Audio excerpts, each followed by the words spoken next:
À 21 ans seulement, Lucas a déjà plusieurs vies. Jeune homme pressé, perfectionniste et survitaminé. Cet étudiant en 3e année de droit assume depuis 2 ans la mission de vice-président étudiant du Crous. Parce qu'elle n'y arrive vraiment pas pour savoir si son dossier est vraiment complet, demande de logement OK. Comme chaque mercredi, Lucas Daï-Sibin fait le point sur les dossiers individuels qu'il défend en matière de bourse et de logement.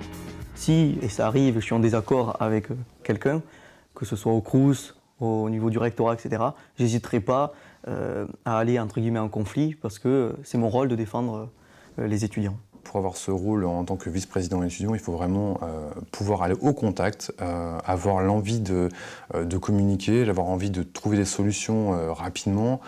C'est un rôle qui lui convient parfaitement. À bientôt, la semaine prochaine. Direction la fac pour un cours de droit des collectivités territoriales.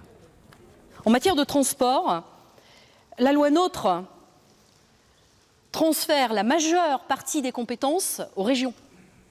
C'est le dernier cours de l'année pour cette matière.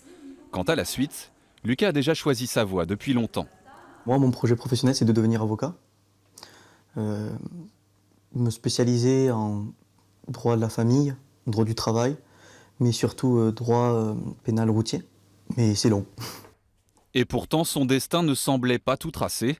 Après un bac obtenu sans éclat, Lucas s'oriente sans conviction et aussi un peu sous la pression de sa famille vers un BTS agricole.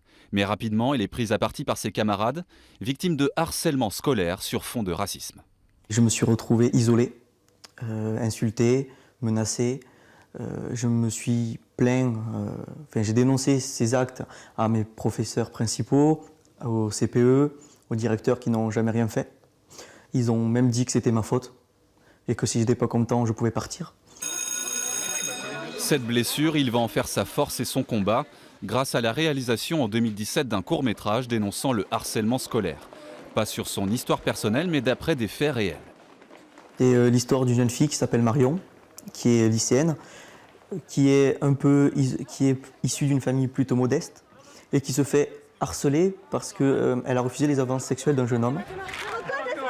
Laisse-toi faire. Antoine, c'est bon. Oh non, Antoine, t'as pas le droit. Relève-toi, non. Non, arrête, je vais aller le pion. La réussite médiatique de son court-métrage l'a même encouragé à poursuivre l'aventure de la réalisation. Avec cette fois-ci un long-métrage tourné l'été prochain sur la violence dans le sport. Un autre sujet auquel Lucas est sensible.